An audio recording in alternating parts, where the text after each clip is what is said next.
Good evening, and welcome to the Do Tell Story Swaps Telebration.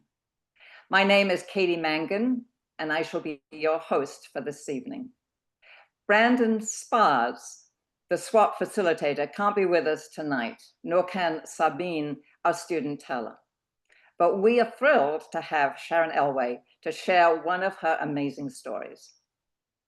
We have a great lineup of tellers and a wonderful evening planned for you. And thank you all for being here. Joining us tonight, Tim Araneta, Brother Ben Tucker, Kenneth Foster, Sharon Elwell, and Rose Owens. These are our tellers. I'm first going to give you a brief history of Tellabration. Tellabration was the brainchild of J.G. Pinkerton in 1988. His vision was to create an event that would introduce new listeners to storytelling. The first event took place in 6 towns across Connecticut. Today, Tellabration is celebrated in every continent except Antarctica. And now, let me read to you the Tellabration Proclamation. In the name of storytelling, the National Storytelling Network, the Storytelling Association of California, and the Do Tell Story Swap of Sonoma County are proud to sponsor Tellabration. Tuesday, November the 11th, 2025 is hereby proclaimed to be Tellabration, the worldwide event of storytelling. Perhaps at this event, or this moment, across 6 continents in 40 states and 9 countries, from Sacramento to Savannah, Boise to Barcelona, West Virginia to West Indies, Singapore to Santa Rosa. Audiences are gathered for this spectacular storytelling event. Without further delay, in joy and anticipation, let the stories begin.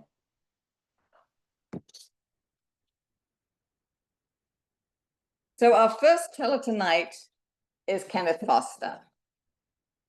Kenneth founded the Do Tell Story Swap with Elaine Stanley in 2010, and it's been going strong ever since. Kenneth uses a lifetime of experiences to create and share his own stories, as well as stories handing down to us over time. He spent his childhood in the countryside of New Mexico and his teen years in the San Francisco Bay Area. In 1966, Kenneth joined the Navy and served for 6 years. From 1968 to January 1970, he was stationed in Vietnam as a hospital corpsman with the Marines. He later worked at the Lawrence Livermore National Laboratory as a chemical technician. He was in charge of the laboratory's outreach program called Fun with Science, and he told lots of science stories to hundreds of kids. It is appropriate that on this Veterans Day, Kenneth is sharing 2 stories from his time in Vietnam. The first story is Firefight, and the second is Sick Call. Please welcome Kenneth Foster to the stage. Thank you. Are you going to make my view bigger or not? I don't know. I'll let you. Okay, you got it. So everybody hear me? Can see me? I've never told this story sitting down, so that's why I'm standing up. But I wanted to tell you a little bit about my day today. The elementary school here in Ephraim puts on a Veterans Day program, and they sent letters out and invited all the vets that could make it to come to the school. And so it's been a pretty emotional day with the kids singing all kinds of patriotic songs and doing the Pledge of Allegiance, and it brought me to tears. So I just want to tell you, 57 years ago this month, I was standing out in the heat of the day. The sun was beating down on me, and even though I had a hat on, It felt like the sun was just burning my scalp. I was checking all the supplies in my medical bag. My mind was racing. I was anxious and yet not really afraid.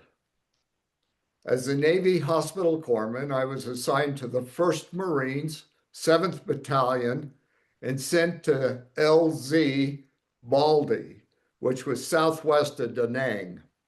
The LZ was a landing zone for helicopters coming and going in the area. I was standing out there checking my bag, making sure I had everything that I needed. I was thinking about all the other things I might need. Did I have enough water? Did I remember my sidearm? Were my boots tied? I had only been in country 2 weeks, and this was to be my first patrol. At 25 years old, I felt like a brand new baby. I didn't know what was going to happen. Like all firsts, it's something you never forget, like your first kiss or the first time you drive solo. I remember how I felt and what I was thinking.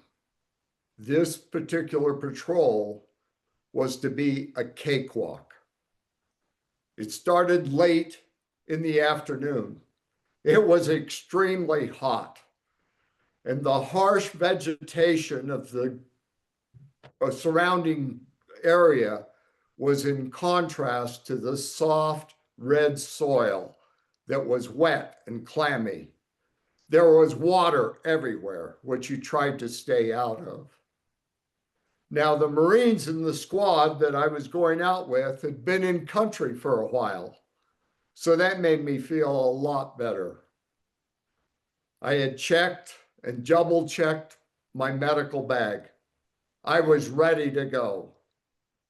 And the lieutenant, he was finally ready to go. And so we were off. And everything was going well. In fact, I even remembered some of the training that I'd received at Camp Pendleton. So that was a plus. We'd been out about 4 hours when the lieutenant decided to turn around and head back towards the LZ. Darkness fell on us right away. And about halfway back, we were ambushed. Now, I have to tell you, there were some very anxious moments as I was trying to dig a small hole for myself. The more I dug, the smaller that hole looked. The zing of the rounds going off around me and overhead was enough to make me hold my breath. And the yelling from the guys in the squad, get down, incoming, was almost as frightening as the gunfire itself. Now, there was shooting from our guys, but mostly digging in and taking cover. I finally got myself into that little hole and I felt around, make sure my limbs got in there with me. The lieutenant was calling the names of all the guys. Now, I'd met some of them, but I didn't know them well enough to put a face with a name. But they knew who I was. I was Doc. And every single one of them wanted to know where I was. The firing was pretty steady on all sides. Tracers were going overhead. It was pretty intense. Bullets were hitting close enough to kick dirt up into your hole. And then the flares would go off, which lit up the entire area, and the firing intensified. I was still holding my breath and watching what was going on. My job was to watch and to wait and see when I was needed. It never occurred to me to pull my weapon. And with all of this stuff going on, it seemed like time stood still.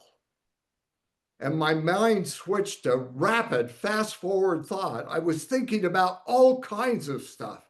Like, what kind of wounds will I see? Do I have the right bandages? Am I good enough to save a Marine?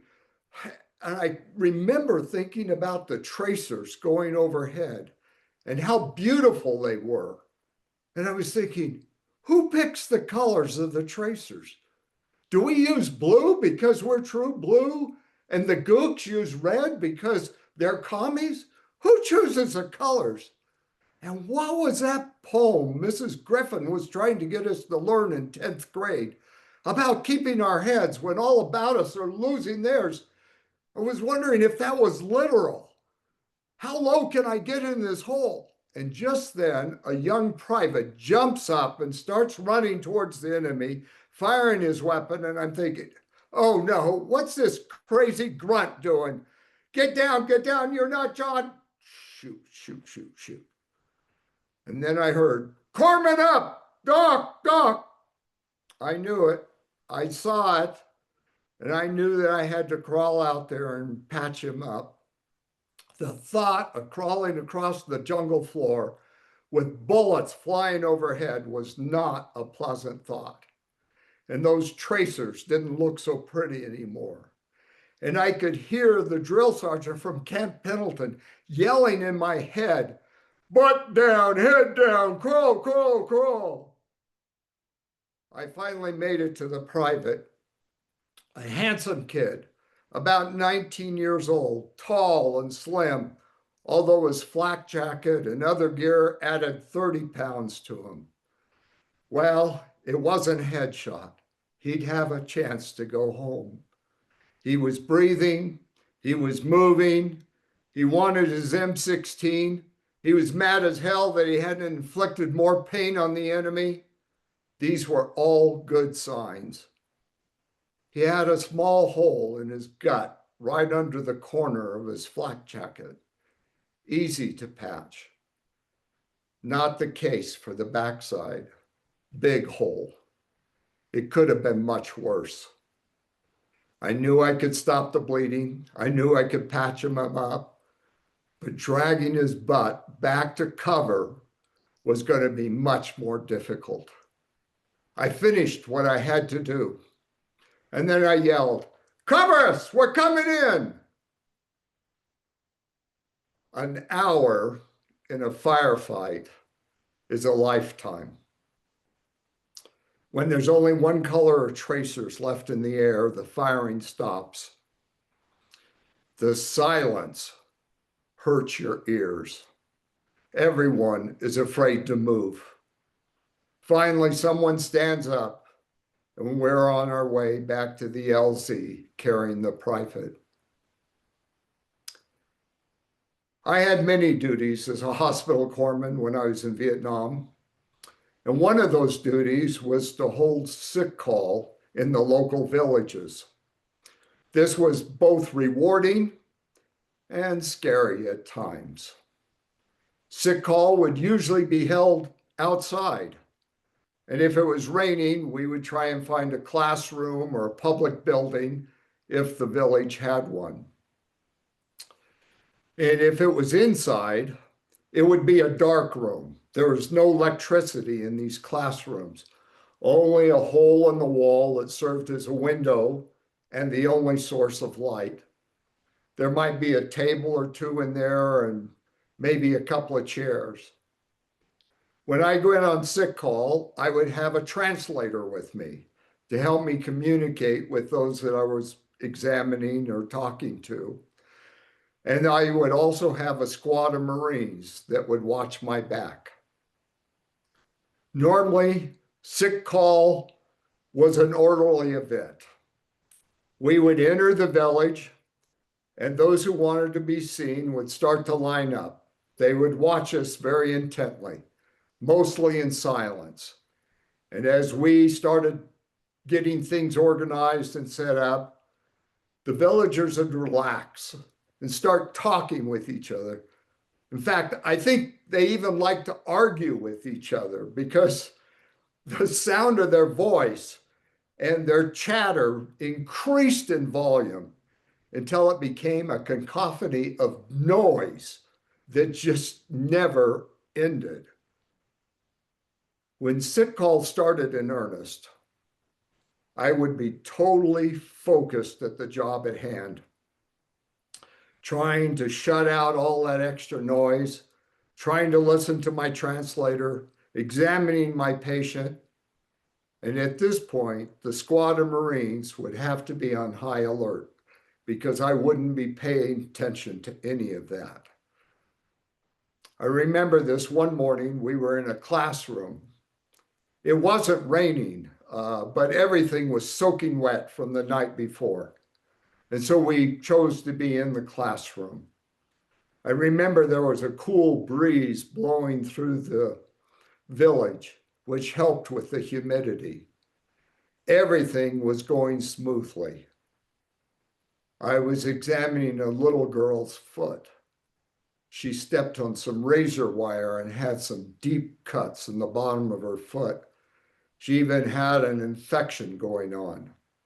When all of a sudden, it became silent. Everybody stopped talking. I could feel the change in the air.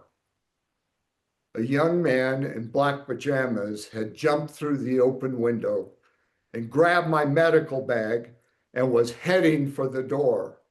I stood up and looked at him, not knowing what to do. No one was moving. And I was thinking, do I draw my 45? No, I'm not that good of a shot. And just then, out of a dark corner near the door, stepped a lance corporal and clotheslined the guy in black, who went down really hard.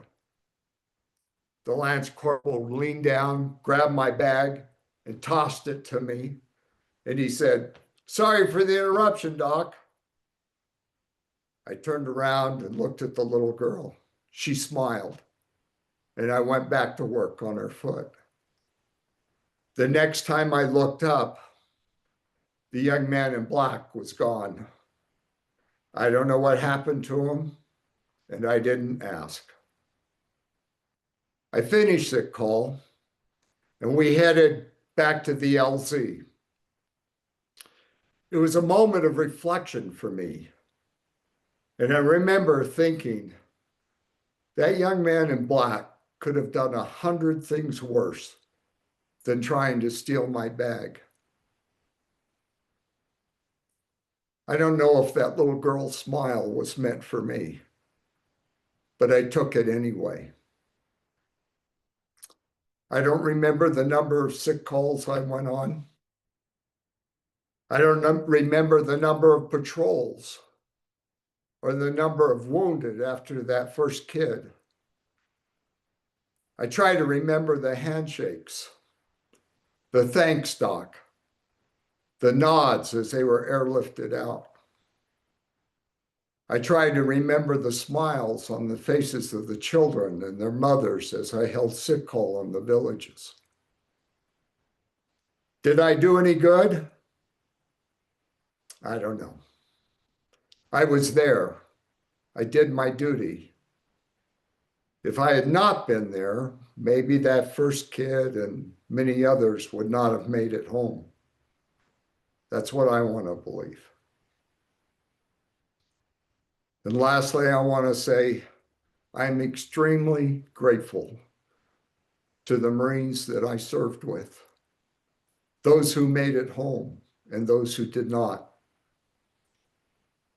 I'm grateful for their skill and their faithfulness to duty, because if it hadn't been for that, I wouldn't be here today. Thanks, guys. Welcome home.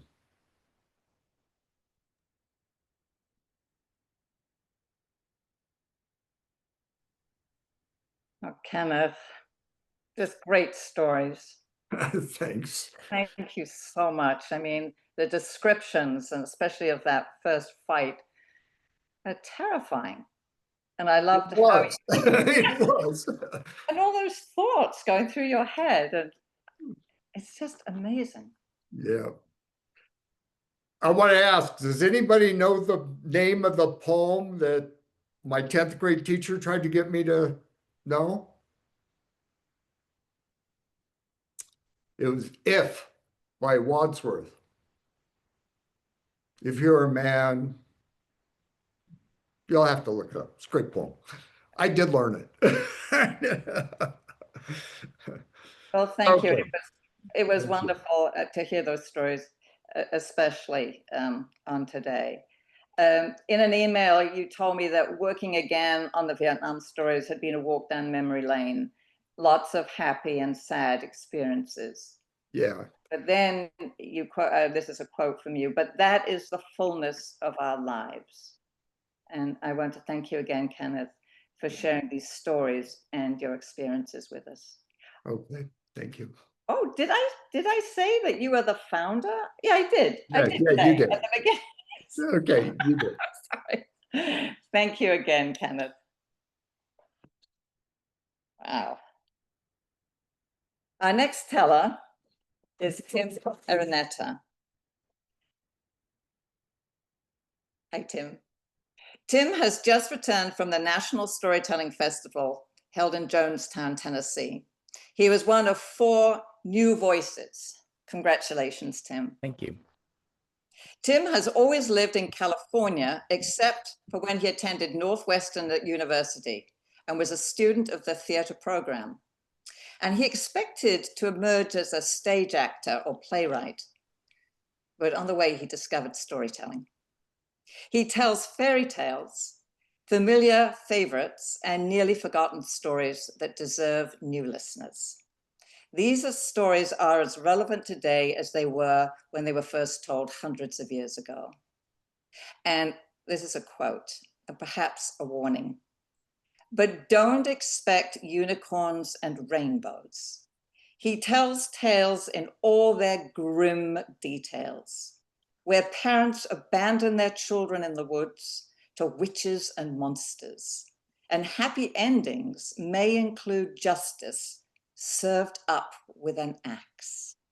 I can't wait. Please, Tim, tell us a story. Thank you, Katie. And thanks, everyone, for joining us at the Do Tell Sonoma Story Swap Telebration.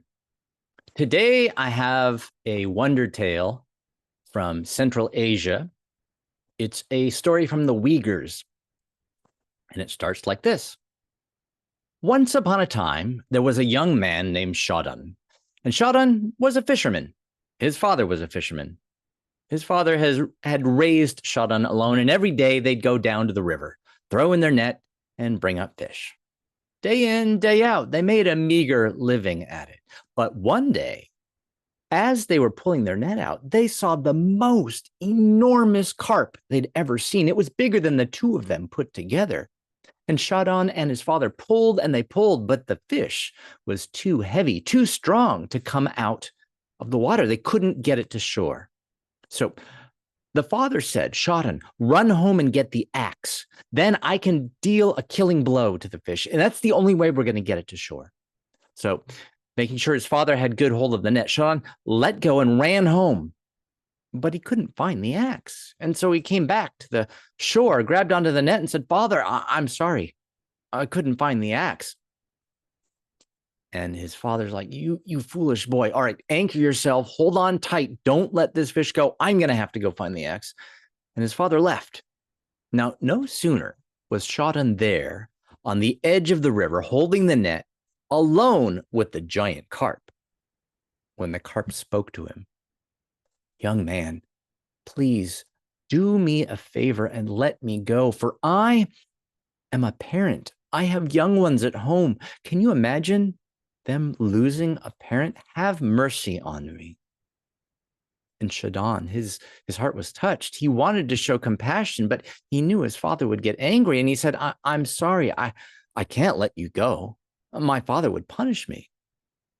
And the carp said to Shadan, well, let's do this. When your father returns, let me know. I'll thrash about wildly, and you can unbalance yourself and accidentally let go of the net. And that way I will be safe. I can return to my children. And Shadan said, but my father will be so angry. If, said the carp, if your father threatens you, jump into the river and I will defend you with my life, said the carp. Well, Shadan agreed to the plan. And when he saw his father coming, he let the carp know, and the carp began to thrash wildly back and forth in the net. And Shadan made a big show of leaning off balance until finally the net slipped from his hand, and net and fish disappeared beneath the river's surface. And Shadon's father was outraged. "How could you, you foolish son of mine?" And he ran towards Shadon, and he still had the axe in his hand. Shadon was terrified, and he turned and jumped into the river. And no sooner had he done so than that giant carp opened its mouth wide and swallowed him whole and swam away down to the bottom of the river. And Shadon was safe there in the belly of the giant carp. And he stayed there for 1 day. He stayed there for 2. He stayed there for 3. For 7 days, he was in the belly of the carp until at last he said, "Dear friend, I think I would like to be back on shore now, that I may live my life among my own kind." And the carp swam up to the shore of the river and spit out Shadon.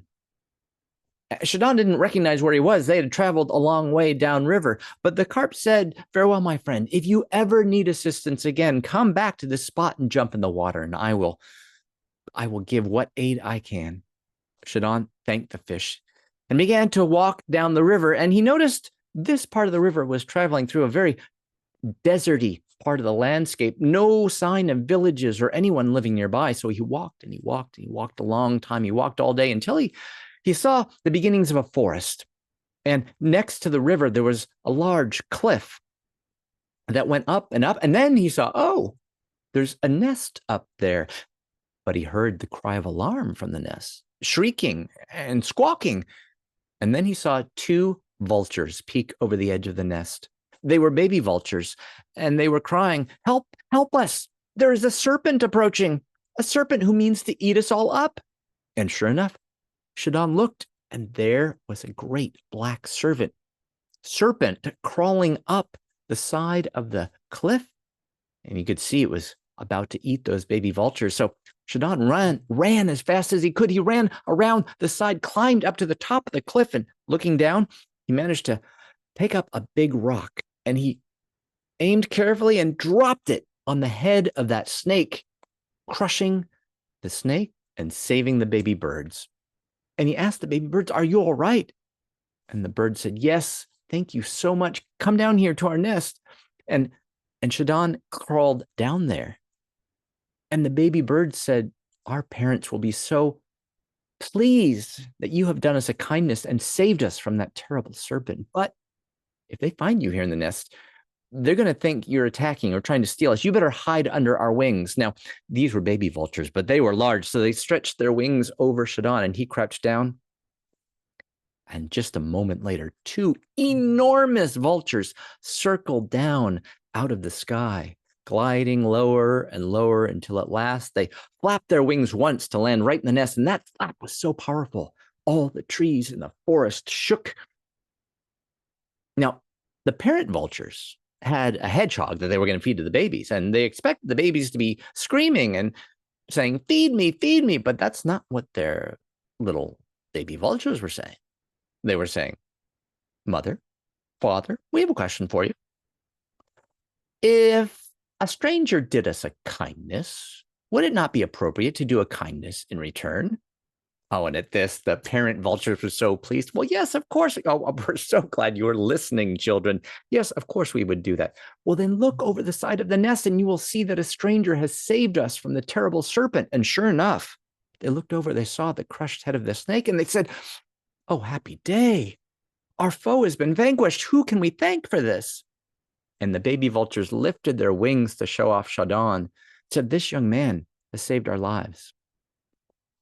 And Papa Vulture said, "Young man, if there is anything in the world you wish, we will do everything in our power to help you obtain it. What is your wish?" And Shadon said, "I don't have a wish right now, but I was happy to help." And the Mama Vulture said, "Take this feather with you." And she plucked a feather from her wing and gave it to Shadon and said, "If you ever need our help, just burn this feather and we will notice the smoke and come find you and lend our assistance." Well, Shadon thanked Mama and Papa Vulture, said goodbye to the baby vultures, and went on his way. And he walked and he walked and he walked a long time until he came to the foot of the mountain, and there he saw a man with a bow drawing the string back. And Shadon looked and could see he was aiming at a fox. And he called out to the hunter, "Sir, noble sir, uncle, please don't shoot that fox. Just imagine that fox might have cubs. It might have babies. Spare that parent's life." Well, the hunter put his bow down and went away. And no sooner had he done that than the fox sprang over to Shadon and said, "Young man, I am indeed a mother, and I thank you for helping me, for sparing my life. Is there anything I can do for you?" "No, I don't think so," said Shadon. I'm just off to seek my fortune." And the fox said, "Well, if there's anything you ever need, come back to this mountain and light this bush on fire, and I will smell it and come and lend you my aid." Well, Shadon thanked the fox, and he went on, and he walked and walked and walked for another day until he came to the capital city. Now, this was an exciting place, and apparently it was an exciting day in the city.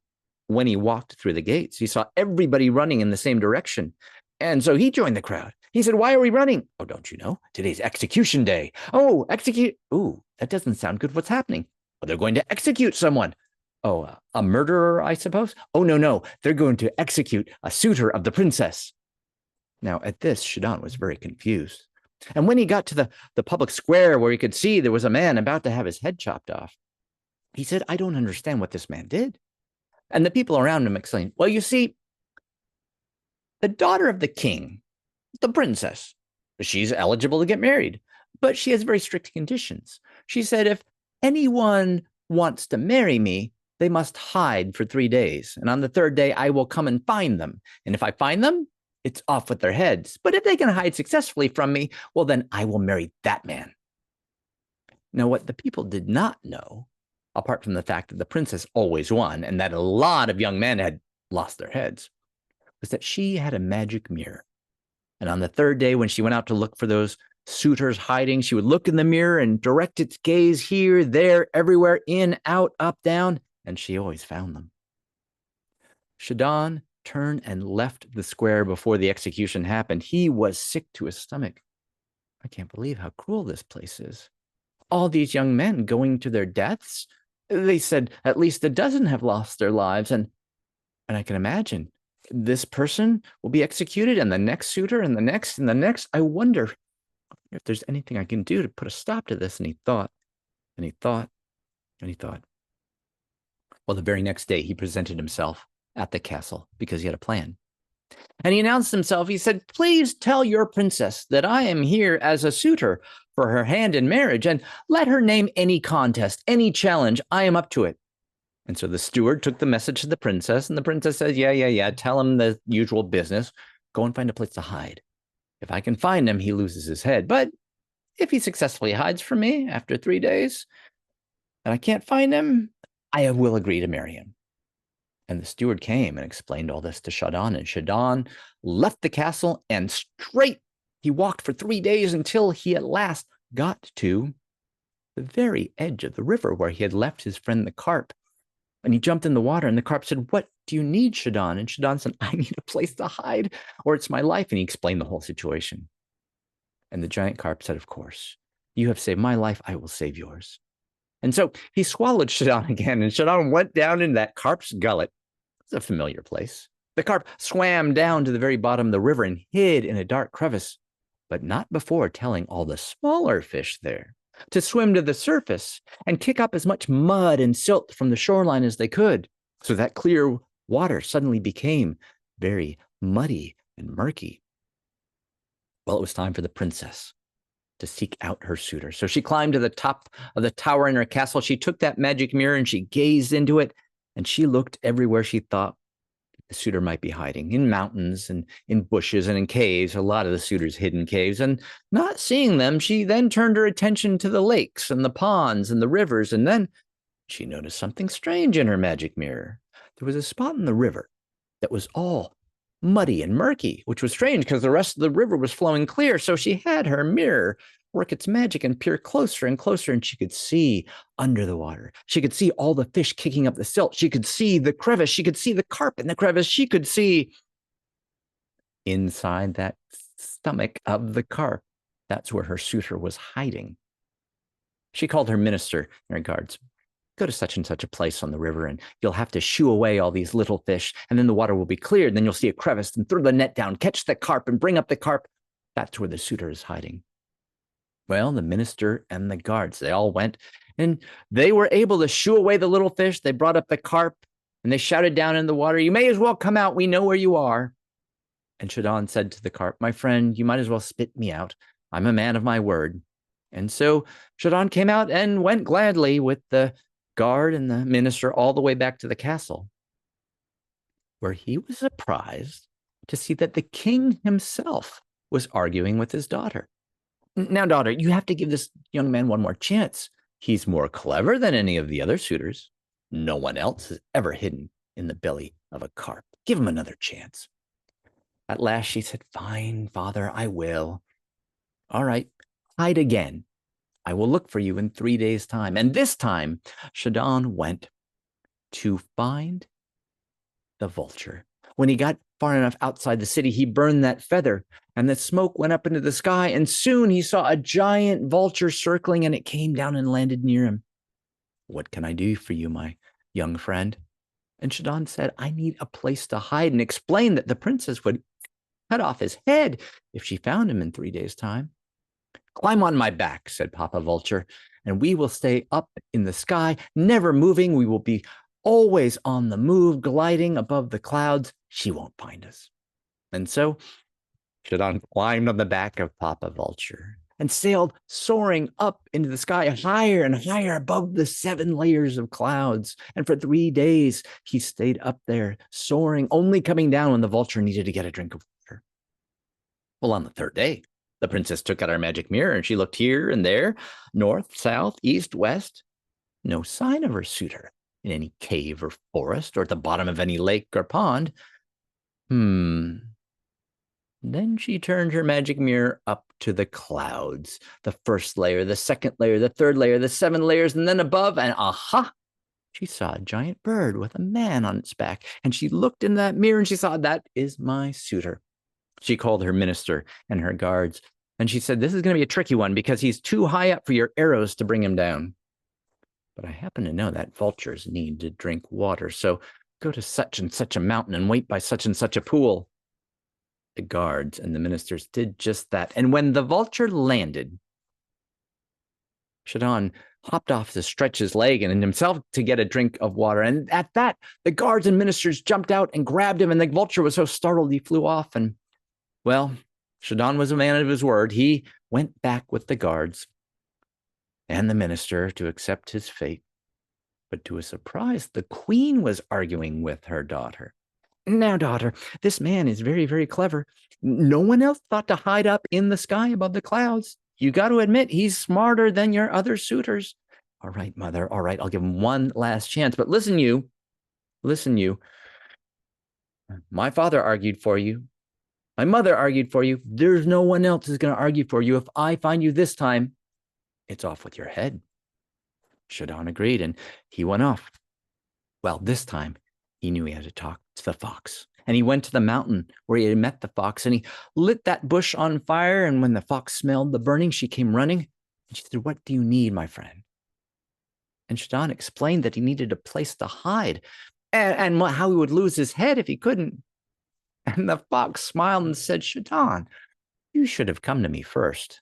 I mean, when people talk about the most clever animal, the most cunning, do they say, go find the carp? No, they do not. Do they say, oh, the vulture, he's the cleverest and most cunning? No, they do not. They talk about the fox. And I have a plan. Just stay right here. I'll take care of it." And she started to dig right next to him. She dug a little hole. And then she popped her head out and said, "I might be a while, but don't worry. Trust me. Stay here." And she just kept digging and digging and digging. And Shadon waited and waited. And 1 day went by, and 2 days, and now it was the 3rd day. He knew the princess was about to climb up in her tower and look through the magic mirror. And that's when the fox popped back up through the hole and said, "All right, here's what you're going to do. You're going to climb into this tunnel, and you're going to go all the way to the end. There, you'll know you're at the end. There's a little tiny pinprick of light because I just have a little tiny hole to let the sun shine in."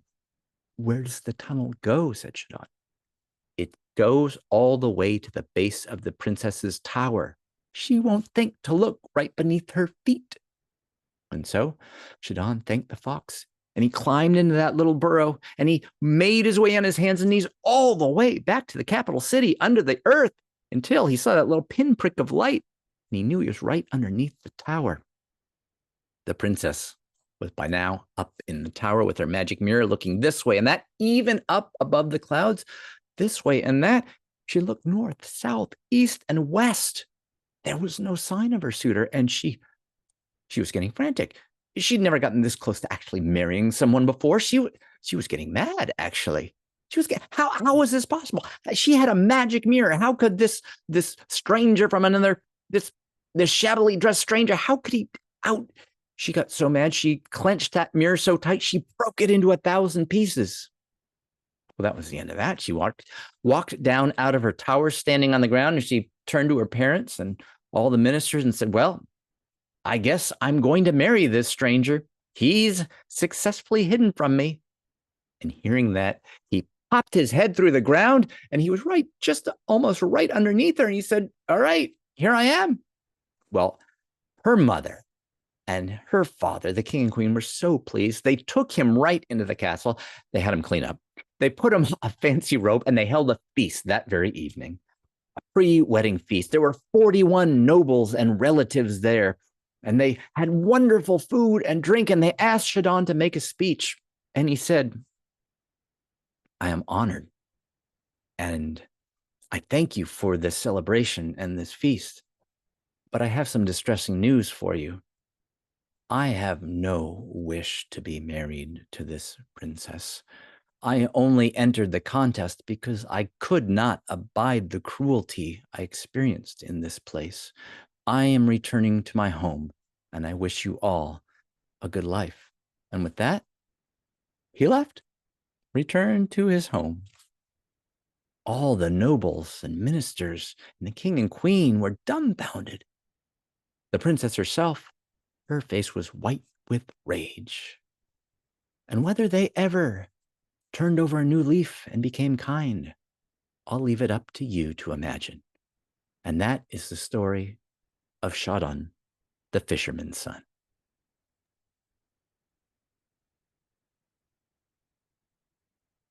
Oh, that was wonderful. I just loved how it just progressed, from the carp and what came in, the carp and was the vulture next? Yes, the Vulture, you're right. And then the fox. fox. And of course, so well told, and it's so visual, you can see it all. And yeah, and so the princess remained single, I guess. At least she's still single. Yes, she's still single. Thank you so much. I just really enjoyed that. I'm sure everybody else did too. It was perfect. Thank you. So our next teller is Sharon Elwell. Sharon has taught music, Spanish, ESL, and every grade level in the California school system. This has provided a treasury of experiences that delight her audiences with humor, surprise, and compassion. She is the author of several memoirs about these experiences. She shares her stories at the Do Tell Story Swap each month and with her grandchildren. We are in for a treat. Please welcome Sharon Elwell to the stage. Thank you. When I found out that I was going to be filling in to do this, I decided to practice this upcoming story without thinking that anybody who heard me practice was going to be among the group tonight. So Lashama and Walter, you can both just rest because you've heard this story already just lately. In a remote village in Guerrero, there lived a young man named Bernardo. Bernardo was very well off. He had dinero, he had una casita, but he didn't want to get married. He said, oh no, las mujeres hablan y hablan y gastan dinero. No, no, no, no, no. But the problem was that Bernardo really loved good food, and he didn't know how to cook. And restaurants are expensive.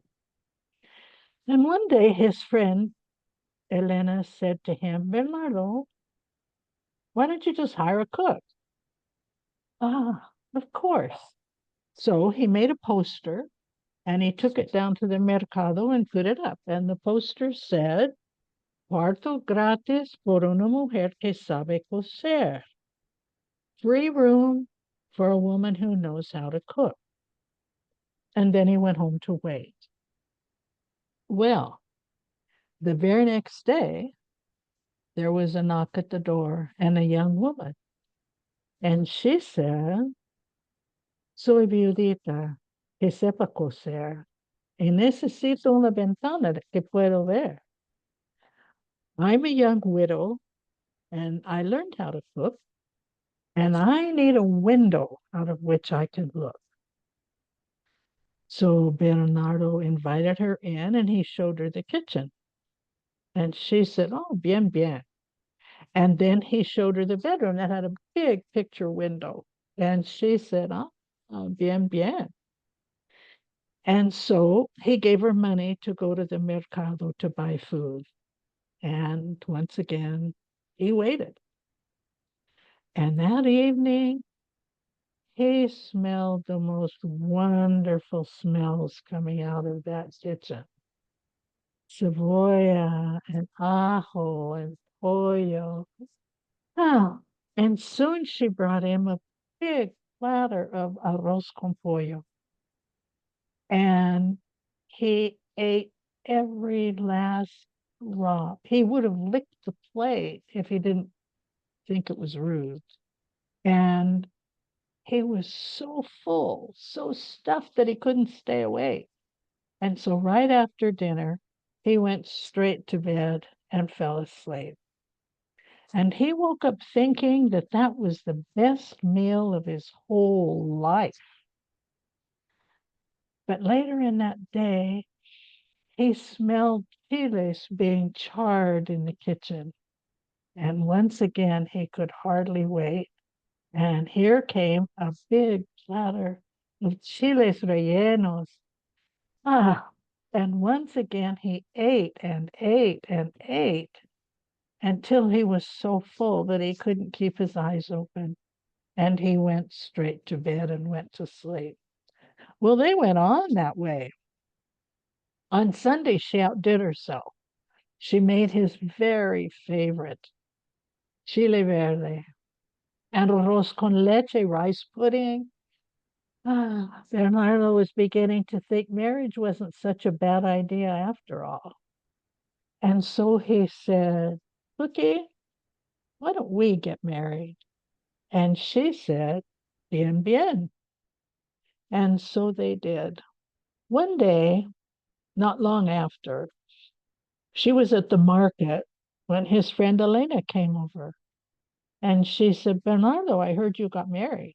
And he said, I did. And she said, What do you know about this woman? And he said, Well, I know that she is the greatest cook in the world. And Elena said, Do you even know her name? And he said, I just call her Cookie because she can really cook. And Elena said, Do you realize that she flies out of that window every night? Bernardo was horrified. And so that night, when she brought him his dinner, he didn't eat it. When she turned her back, he pushed it into a planter and noticed that that plant fell right over. He waited until it seemed like he would have finished his dinner, and then he went off to bed as he always did. But he stayed awake and watched. And not long after, she came into the room. She went into the corner and she began to spin round and around. And as she spun, she said, Piel, piel, quítamelo, quítamelo. And her skin came right off. And there she stood, una esqueleta con alas. And that skeleton went right to the window and flew off into the night. Bernardo was terrified. He went to the window and nailed it shut. And then he went to the front door and nailed that shut. And then he pushed the heavy bureau in front of it just for good measure. And then he took a pillow and stuffed it up the chimney and went back to bed to see what would happen. It was nearly dawn when he heard the sound outside, clickety-clack at the window. And then clickety-clack, clickety-clack at the door. And then another up on the roof. And he waited. He knew that if the sun came up, that skeleton would dissolve into dust, which is what a used skeleton should do. And so he waited until the sun was well up and he knew he was safe, and he came out. He went to find his friend Elena and he said, "Oh, you were right. I married a witch." And she said, "Well, we've got to go warn the townspeople." And so down they went to the village and they went from door to door and they warned everyone. But that witch was never seen nor heard from again. After a little while, Bernardo looked at Elena in a different light, and she thought, and he thought, you know, I know her name, and I know she's human, and I know who her parents are, and I know that she's a good cook. Elena, why don't we get married? And so they did, and they lived happily after that. And the witch, as I said, never made another appearance. But if you are ever traveling in Guerrero and you find yourself in a remote village and you see that all the windows are boarded shut, don't stay there to spend the night.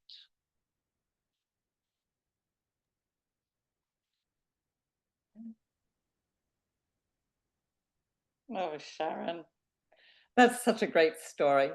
And I love how you use English and Spanish. I feel I'm almost bilingual. So great. And I love that question.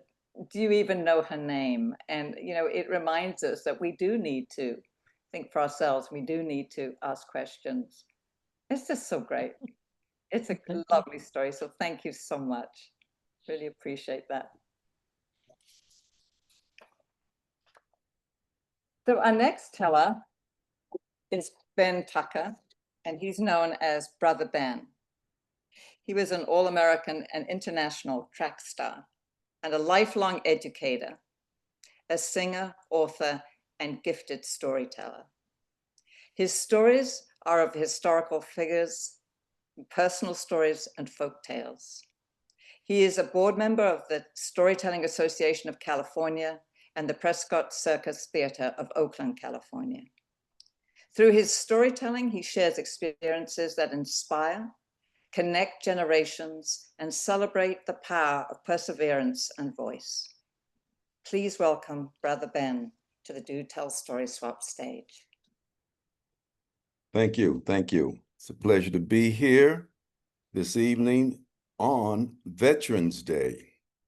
And I want to start out by thanking all of the veterans in the audience around the country and throughout the world who are currently serving duty or democracy abroad. I want to tell you a story about the African-American soldiers during World War II. And I was born in the midst of that time. And I was born in Louisiana in the middle of the height of Jim Crow. Now, my father was a welder, and he was recruited by the Bethlehem Steel Company to come out to San Francisco and do shipbuilding for the war effort. He came out before my family met him, and we all came out and met him, and we took the train from Louisiana. And it's my first childhood memory riding that train. And that train was what we call the Jim Crow train. It was on a Jim Crow track, and it was one of my first experience with Jim Crow. Now, during that same time, 1941-42, there was a call to arms for all of the men, able-bodied men in the country, to either work in the civil defense plants, which my father was doing, or join the army. And in the African American community at that time, there was a debate going on. Why should we fight for the freedom of others abroad when we're denied it here at home as a people? Should we be patriotic Americans and go fight for rights that are denied here? And so in 1942, the Pittsburgh Courier, an African-American newspaper, very influential, took up this debate, organized discussions around it, and they came up with a recommendation for all of the civil rights organizations, community organizations, and church to rally around what was called the double V: victory abroad against fascism and victory at home against racism. And they were able, through their publications and publications of other African-American newspapers, to rally African-American men to go and fight for their country, with the caveat being that while we are fighting fascism abroad, we want our brothers and sisters at home to fight against Jim Crow, because we don't want to come home and find out the freedoms that we fought and liberated people for are denied us. Now, there is an example of this in one particular soldier whose story is captured by that dilemma, because victory at home was something that was very, very elusive and very hard to achieve. And I think this story that was developed by one of my colleagues at Stagebridge, Hillary Kaiser, captures this. And it's about a young soldier from West Virginia who was stationed in Europe, and he meets a French woman.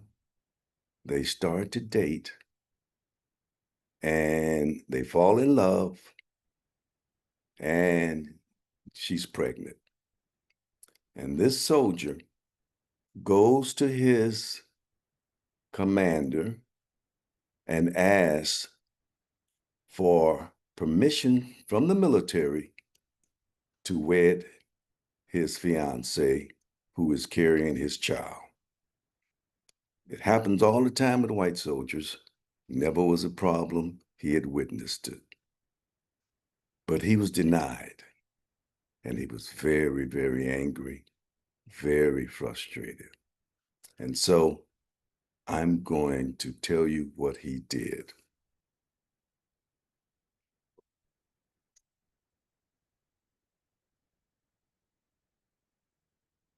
This is the monologue from Hillary's play. Young Sergeant Lawson Day had just been given his last denial to marry his fiancée and bring her back home to the US of A. And he's quite angry, he's very upset, and he's very frustrated. He has exhausted all means through the army to marry the woman that he loves.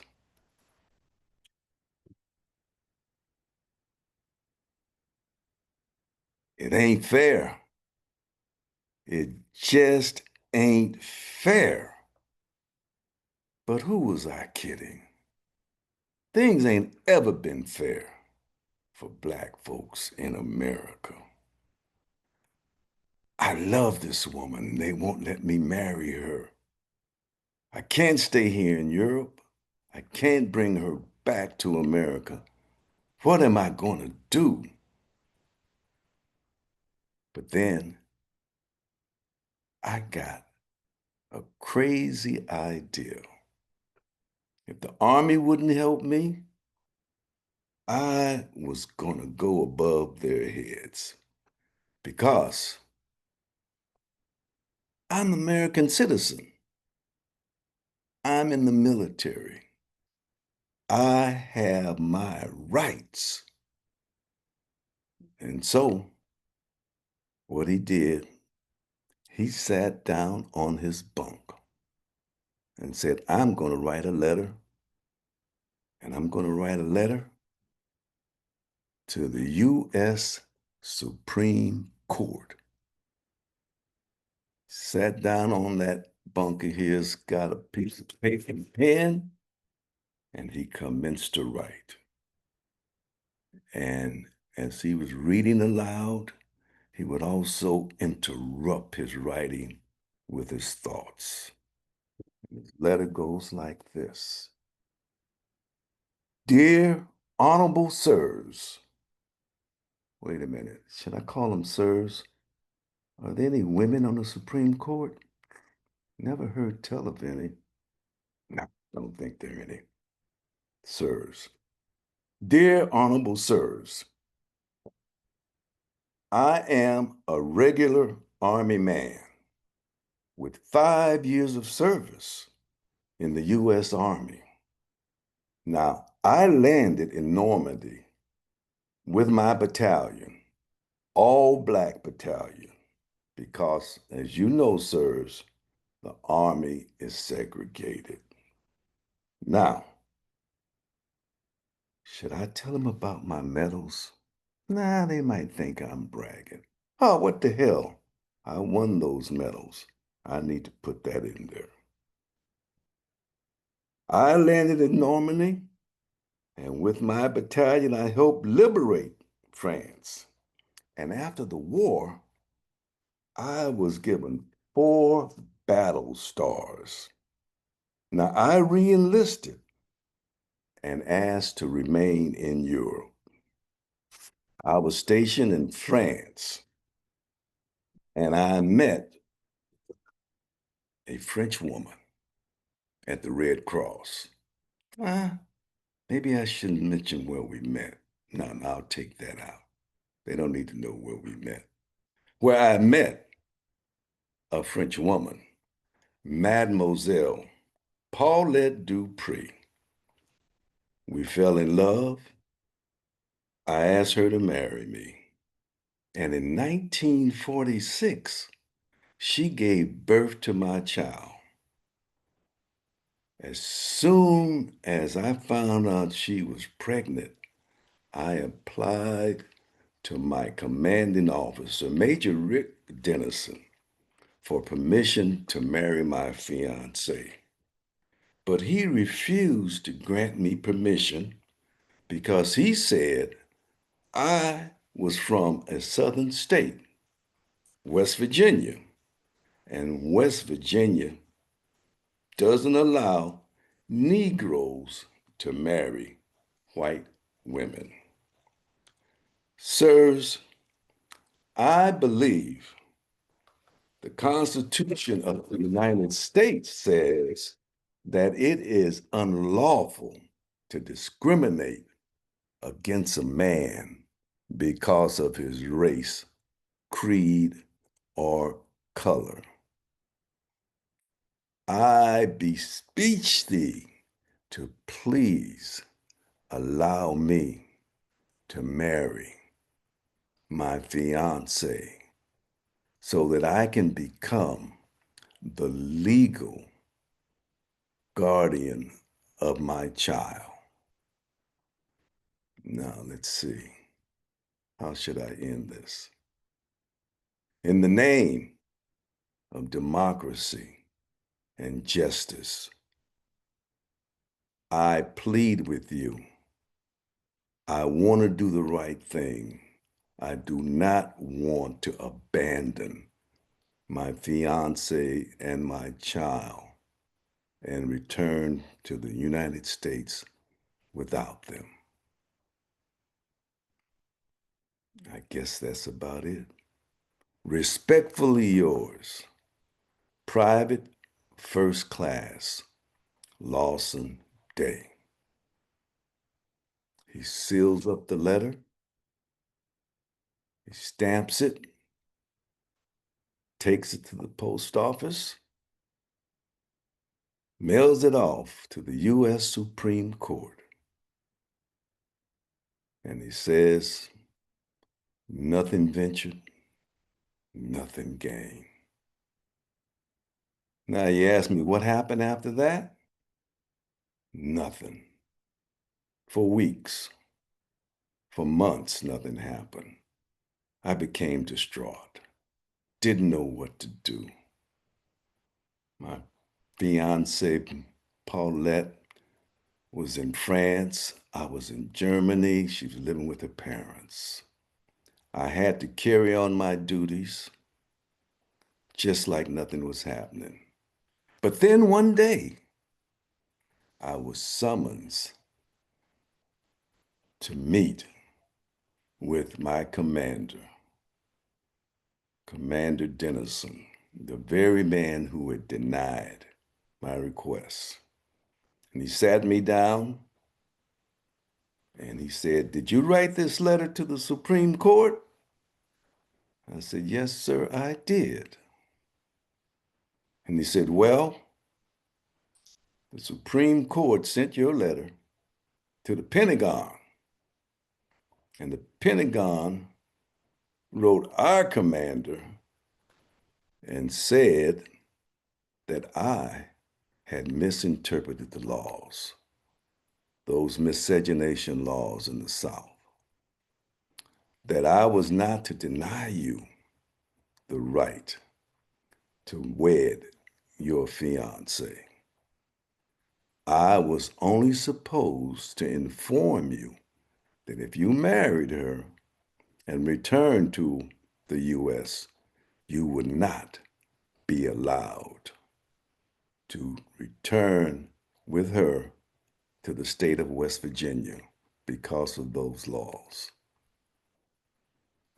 Now, if you want to, you can move anywhere in the U.S., and we will allow you to bring her over here to Germany, and she could be wed by the chaplain, and you can live on the base. And of course, those housing was segregated at the time as well. And that's exactly what I did. I got Paulette over here with my little son, who I had seen for the very first time, little Philippe. And we lived on the base. And I did another year in Europe because I wanted to go back home and be eligible for the GI Bill and go to college.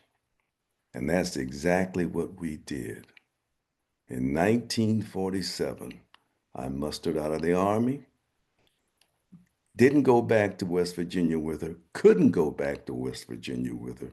She couldn't meet my family, and we ended up buying a house in Indiana. And that's where we lived until 1967. There was a law suit that went all the way up to the Supreme Court, the same Supreme Court that I had written my letter to. And it was Loving versus the state of Virginia. And Mr. Loving was a white man who wanted to wed a black woman, and it was forbidden. And he took his case all the way up to the Supreme Court, and they won. And that case knocked down all of those miscegenation laws in the South. And as a result of that, I was able to move my family from Indiana back to my home state of West Virginia. Bought a house right there in the neighborhood, beautiful home near my friends and relatives, and my wife, for the first time, had a chance to meet her in-laws. Now, you might want to know, am I bitter? Sure. I'm not going to lie to you. I was very bitter, extremely bitter. Bitterness almost chewed me up because I had fought, I had seen my buddies die, bleed, and then to be denied the freedom to marry and to take care of my son. But I tell you what, I'm not bitter anymore. No, not anymore. Because me and Paulette, we've been married for 47 years.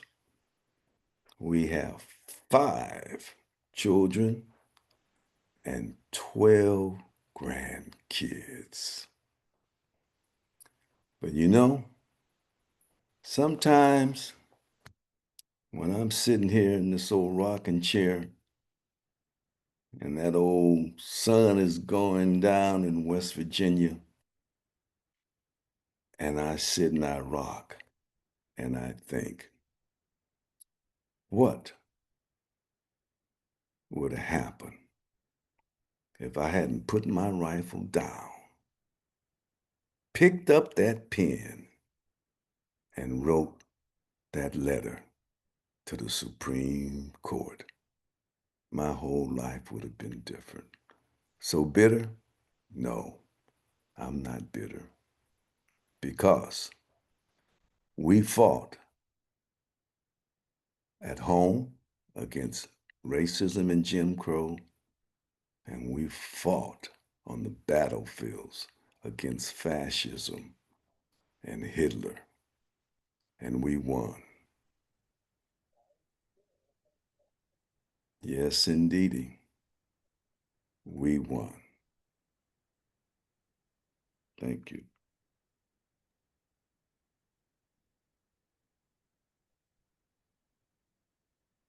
Wow, Brother Ben, that was such a powerful story. And I loved the writing of the letter and how he corrected. That was so touching and so human, and yeah, very powerful. Thank you so much for bringing that story to us, especially on today, which Veterans Day. Thank you very much, Brother Ben. Wow. I just need to take a deep breath after that. We've had some wonderful stories, and we have one more teller. We have Rose Owens. Rose has been telling stories professionally and as a volunteer for over 50 years.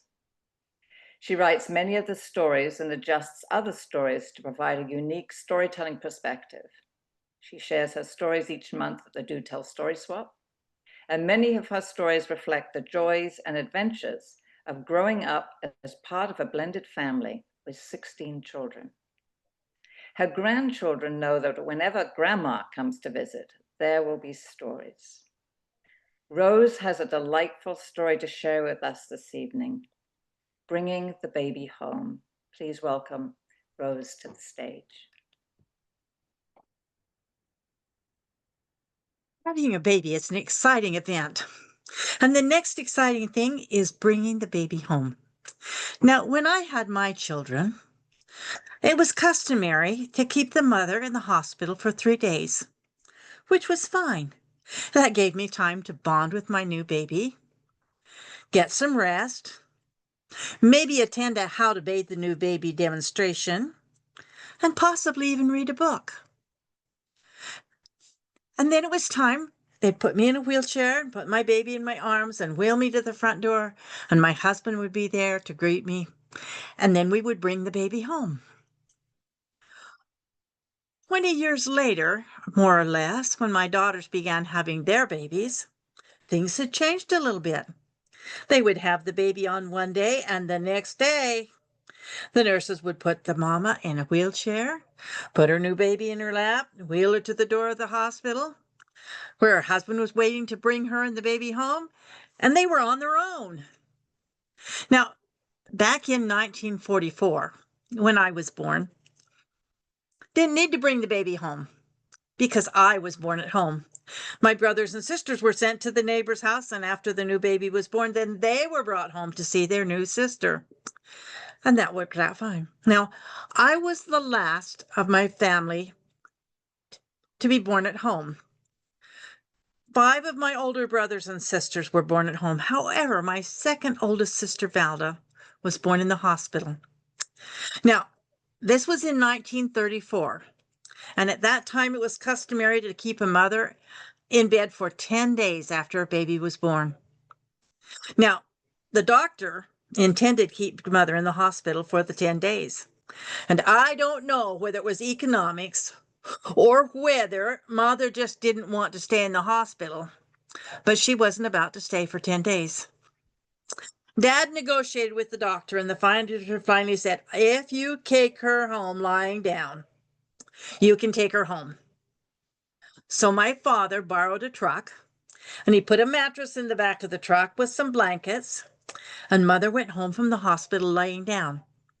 Now, this was in February in Utah with snow on the ground. I asked Dad, and he said the baby got to ride in the cab of the truck. Now, after Valda, as I said, 5 more children were born in the hospital at home. My 4 younger brothers and sisters were born in the hospital. And there was me, and I was the last one born at home. And then there was Russell and Eileen and Mark and Ross. Now, Ross arrived 2 months premature. And on the day that he was born, my mother died. And my mother's cousin, Marjorie Bingham, came to my dad and she said, Mark, I'll take care of that baby until you can make other arrangements. And since she was a registered nurse, my father accepted. Now, my aunts, when they heard that my mother had died, they were 180 miles away in Salt Lake, 180 miles away from Vernal. And they were shocked. And they said, I don't know how Mark's going to manage. How is he going to manage with that many children? And they came up with a plan. They came to Vernal with their lightly packed suitcases. And they told Mark that each one of them would take 1 or 2 of the younger children back to Salt Lake with him. My father listened to their idea. And he thanked them. And he said, no, this family stays together. And so after the funeral, they took their lightly packed suitcases and went back to Salt Lake. And we began to figure out how to manage without our mother. That first summer, my brother Larry, who was 13, was the oldest one at home during the day. Agnes was married and had 4 children of her own, and the youngest of hers was 3 months old. My second oldest sister, Valda, worked in town. Philip was up on the mountain at the sawmill, and he was only home on weekends. And Wayne worked at the Coca-Cola bottling plant. Larry at 13 drove the tractor, plowed the garden. We helped plant the garden. We got the irrigation water and we watered the garden. I liked doing that. It was fun to go up and down those rows, making sure that the water stayed near the water, squishing my feet in the mud, wading in the irrigation ditch. If there was produce to be picked, when it was time to harvest, we picked the corn or the beans or the peas. We had them already picked and ready when Valda got home from work. Then we canned or froze them. Now on Thursdays, every Thursday, we did the washing. Now we thought that we had it really good because we had a Dexter twin tub. And you'd put the clothes in the washer and you'd agitate it back and forth, and then you ran them through the wringer. Now Ruby and I always took a stick and put ours through with the stick because we both remembered the day that Ruby got her arm caught in the wringer and it went clear up to her shoulder before the safety mechanism popped loose. And so we used the stick. So when you'd finished the first wash, you took the hold of the wringer and you swung it around. And then it was in the second, and it agitated. And then it went through 2 more rinse of waters. And then we hung them on the line to dry and took them off the line and folded them up. Now, my brother Larry, as I said, he was 13 and he took care of the animals on the farm. We had a horse and we had cows and we had pigs and we had chickens. I had to gather the eggs. Now, you might think that was an easy job, but they weren't in a coop. Our chickens were allowed to run free during the barnyard. And so we'd have to find the nests. Most of the time it was easy because those hens, as soon as they laid an egg, they'd stand by the side of the egg and announce that they'd laid an egg. But there was one sneaky hen that she would lay her egg and then she would go far away before she announced that she'd laid that egg. And so it was a challenge to find out where she had laid that egg. On Sundays, we went to church. And the Binghams were there with Ross. And we would go rushing over to see our baby. And our Eileen, who was 5, would say, "His name's Ross Pope." And their Eileen, who was also 5, would say, "His name's Ross Popey Bingham, and he'll be Ross Popey Bingham until you take him home." Well, that was a challenge. And my father was trying hard. He put an advertisement in the paper for a housekeeper. And several came 180 miles from Salt Lake to Vernal to apply for the job. And the ones that Dad was willing to hire would say, 10 children at home? They didn't want to be a housekeeper with a family with that many children.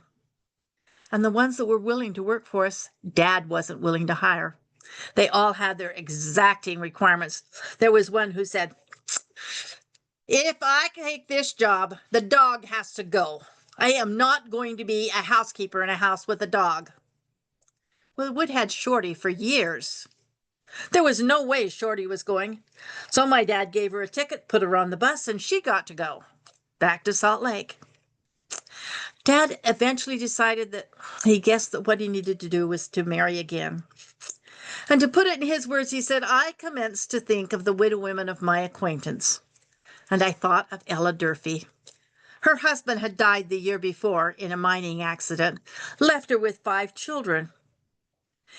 So my dad went down to ask Ella out on a date. Now, on that day when he went down to ask Ella out on a date, she was up on the roof with her teenage son, fixing the roof. In those days, Ella always wore a dress, which is not the appropriate attire for being on the roof with a teenage son. So she took a pair of her first husband's bib overalls, and she took that dress and she stuffed that down inside. So when my dad came to ask her out on a date, she was beyond embarrassed. She was mortified, and she would not come down. So he had to ask her out another time. So he called her on the phone, and he said, "I didn't quite think it was appropriate to mention marriage on a phone call." So he asked her out on a date, and she accepted. And they went out on a date. And they sat and talked, and they ate, and they talked about this, and they talked about that. And then he said to her, he said, Ella, would you be willing to come up to Mazer, which was 5 miles from where she lived in town, and take care of my 2 little boys during the day? And to use my Ella's words, she said, I ain't gonna do that. I'd fall in love with those boys and they wouldn't be mine. I ain't gonna do that. So then my dad said, well, I'm not interested in dating for the sake of dating, but if you'd care to step out with me with a view to matrimony, I'd like to take you out again. And she accepted. And then things got interesting at the Durfee household. She had 2 teenagers, Reed and Lorraine. Now, Lorraine proceeded to give her mother dating advice. You don't want to kiss on the first date. And I'm not sure what else she told them. And then they waited up for their mom to come home. And one night they got in the car and they drove all the way to every place that the teenagers used to sit and neck and talk. But they never found them.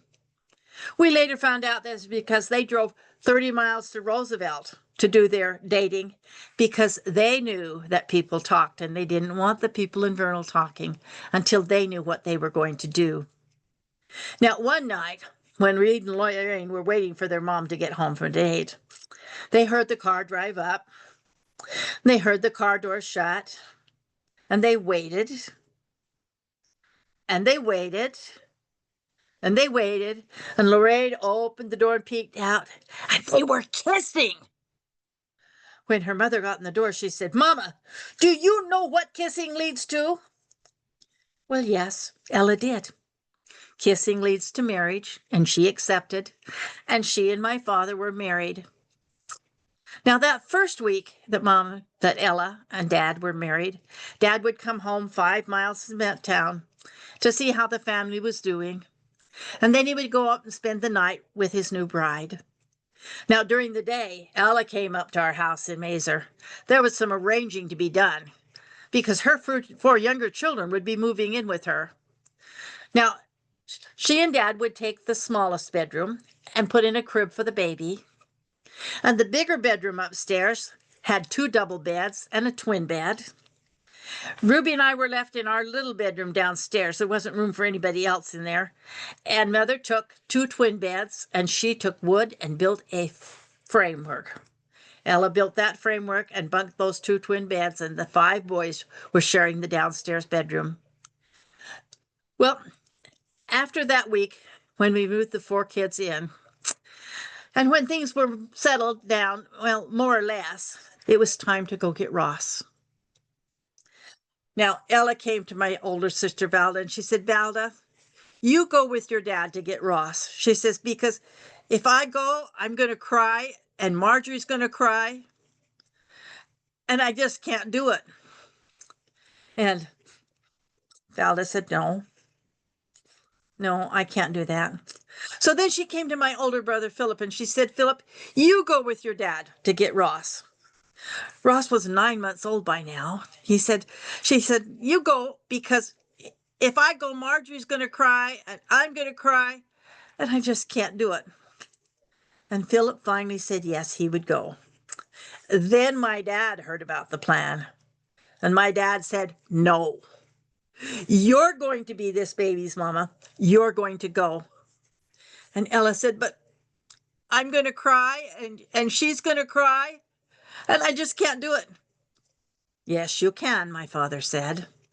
And it turned out that Philip and Dad and Ella went to get Ross. Dad and Philip took the crib apart because Marjorie wanted everything gone on that day. And Ella and Marjorie packed up the diapers and the clothes and the bottles and all the other paraphernalia. It was time to leave, and Marjorie picked Ross up and she held him in her arms and kissed him on the forehead one more time, and then she handed him to his new mother. And Marjorie cried, and Ella cried. Now, back at home, we were all excited, anxious, and wait. And as soon as we heard that car drive in the driveway, we went rushing to the door to see our new brother, our new baby brother. And they brought him in. and it only took us 9 months to bring the baby home. And that's the story of bringing the baby home. Oh, Rose, that's such a great story. And you add to it each time. I love it. And Ella, she was such an ingenious woman. I mean, nothing would stop her, it seemed. It just like. And you kids worked really hard with all your chores and the gardening and the laundry, and it was just so impressive. It's great. It's the only way we could manage. Yeah. We had to work together. There was no other choice. Mm. It all came back to what Dad said, this family stays together. Well, thank you for that. It was just wonderful. Really great. So It has just been such a wonderful evening full of amazing stories. Just amazing. And I know this will stay with me for quite some time. And I wonder if we can just have all the tellers come up onto the screen.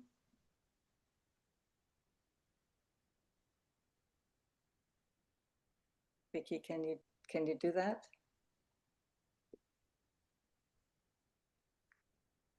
Great. Sorry, I'm a little slow here. I That's gotta okay. find Rose, everybody.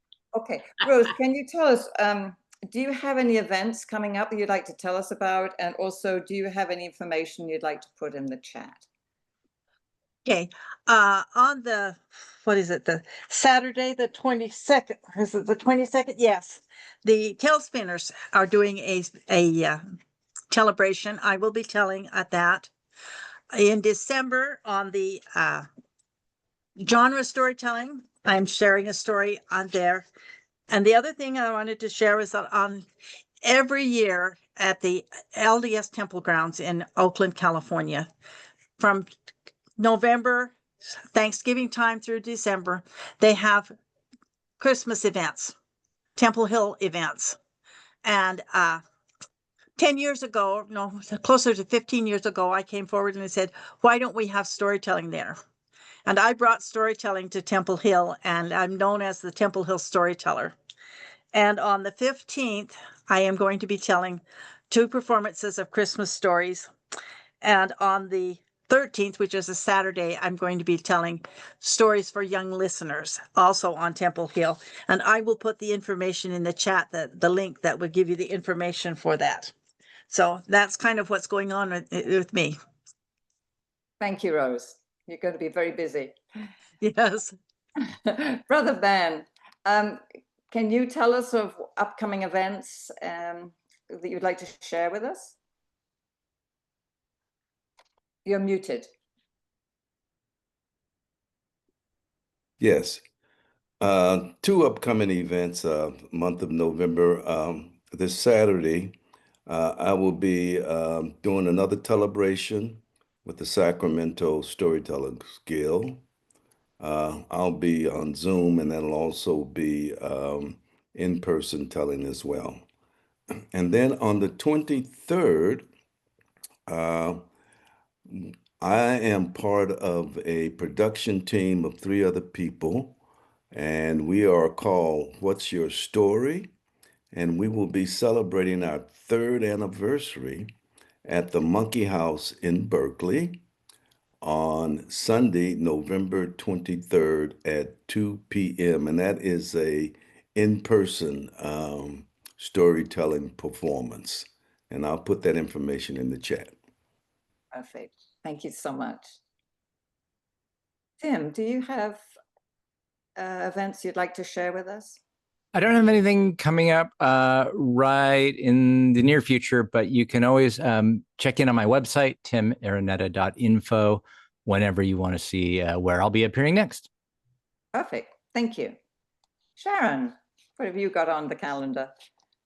Well, my upcoming events already came, but I am, I'll be telling in Nicaragua pretty soon. And let's see if I can show you this. I have,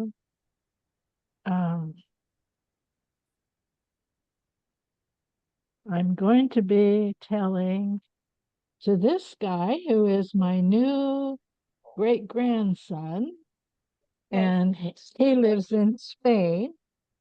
And there's a new program called Zug where you can tell to, it's for grandparents, and you can tell stories to children and they put in all the production values for you.